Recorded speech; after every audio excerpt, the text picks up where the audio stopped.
how you can help. Dedicated to Eastern and Southern Kentucky, this is WYNT Mountain News at 11. Good evening, I'm Emily Bennett. We begin tonight in Laurel County. That's where the sheriff's office is asking for help to find a man who robbed a London gas station at gunpoint, taking all the money they had. The robbery happened at 2:30 this morning. I met the neighbors who say this is the last thing they expected. Rebecca Williams was scrolling through Facebook Thursday morning when she saw news of the robbery. I was in shock that it would hit so close to the pharmacy. Around 2:30 a.m., a man walked into Spur Oil in London and held the clerk at gunpoint, demanding money. I couldn't even imagine what would have went through her head, thinking that he was going to be shot over money, And here it is, the holidays coming up. Gilbert Achardo from the Laurel County Sheriff's Office said it seemed he had scouted out the store knowing they had security cameras. We have just a very scant description of him. He had a hoodie on, he had a hat on, he had gloves on. He was completely trying to conceal his identity. Saying it is scary for this to happen in this community. We just don't have the armed robberies here. They're very infrequent. Williams says this stretch of road is just hometown people willing to help anyone. The owners at Spur Oil would have helped. All they had to do was ask for help, and we would have been more than willing to help someone. They didn't have to act out on that. Knowing the pharmacy could be a target. It does run through our mind several times a day, actually. Wanting people to know they are always prepared for a theft.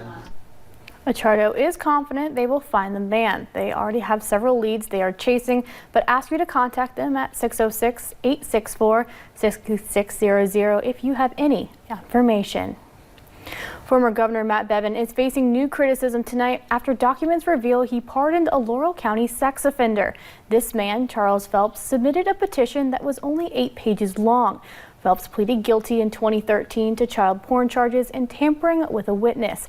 He was also involved in other cases involving sexual contact with 2 minors. Phelps' petition contained no court documents. This is the last page. It says, quote, "Mr. Phelps is the brother of twins who retired from the KSP. This entire family supported Governor Bevin staunchly," unquote. Phelps will now be removed from the Kentucky Sex Offender Registry.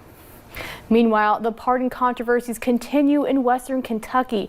The Louisville Courier-Journal reports that former Governor Bevin freed a convicted child rapist because he didn't believe there was enough evidence. Bevin said the victim did not have a specific type of damage to her genitals. The paper interviewed the Commonwealth's former medical examiner, who said the governor has no idea what he's talking about. The specific damage Bevin cited only occurs in 2.1% of child rape cases, according to a forensic science journal. A Louisville police officer is in hot water after a woman says he forcibly kissed her during a traffic stop 2 years ago. Officer Richard Barron is now fighting through the merit board to get his job back. He says he misread the situation when she asked for a hug to thank him and thought she wanted to kiss him. The woman, who we are not publicly identifying, then went to police that same day to report the officer. We saw plenty of sunshine a little bit earlier today. Now we're dealing with those clear skies, which means very chilly temperatures as we head into tonight. Interstate 75 over into Mount Vernon. Pretty quiet over there, definitely on the chilly side this evening. Upper 20s to lower 30s, 32 in Jackson and Pikeville, 27 in Hazard, 28 in Williamsburg, and 26 down into Middlesboro in Bell County. So as we head throughout the rest of the really overnight hours, it's going to be pretty calm, but it's definitely going to be on the chilly side with those clear skies, calm wind, and cooler temperatures. Makes for the perfect ingredients for that frost. Yes, are you tired of it yet? You're going to have to give yourself a few extra minutes in the morning to make sure to scrape off those cars and warm up those cars as well. But as we head into the next few days, you might not need that scraper as temperatures start to warm up. I'll have more on that coming up in just a little bit. Thanks, Paige. Now, less than a week before Christmas, a family of 5 is grateful they have each other after a fire tore through their Leslie County home Saturday morning. But in the fire, they lost almost everything they owned. WYMT's Connor James shows us how the family is now trying to cope with a massive loss before the holidays.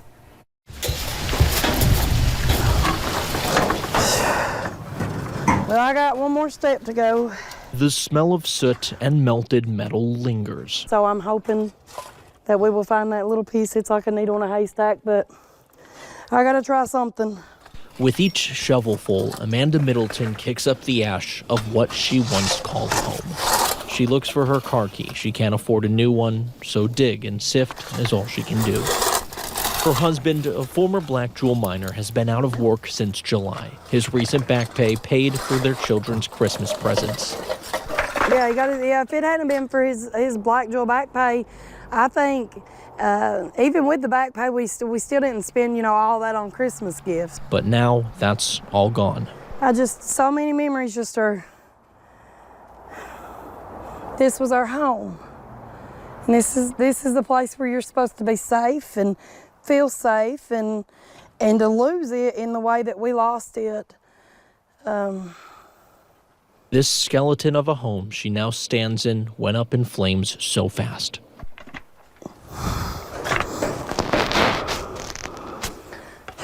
As the family of 5 fled, the roof behind them, the roof that now surrounds her, began to collapse. Sorry. It just, I don't even know if there's words to really describe how I feel. We didn't have a whole lot, wasn't a fancy home, but it was our home. And we were happy here. In the fire, they lost pets, memories, and what they called a home. What makes it harder, nothing was insured. Partially, I feel like I'm in a nightmare. And like, this is not real. This is not how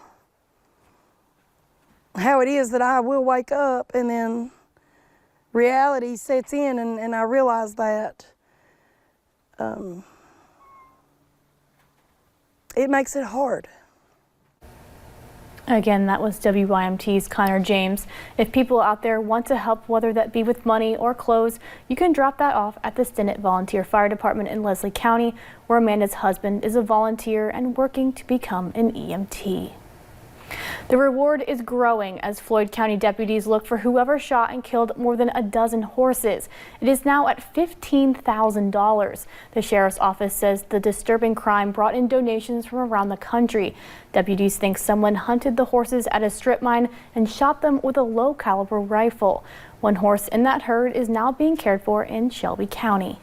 We have seen very just overt cruelty to animals so many times. It gets exhausting. This is probably one of the most horrific things that I have seen in my career.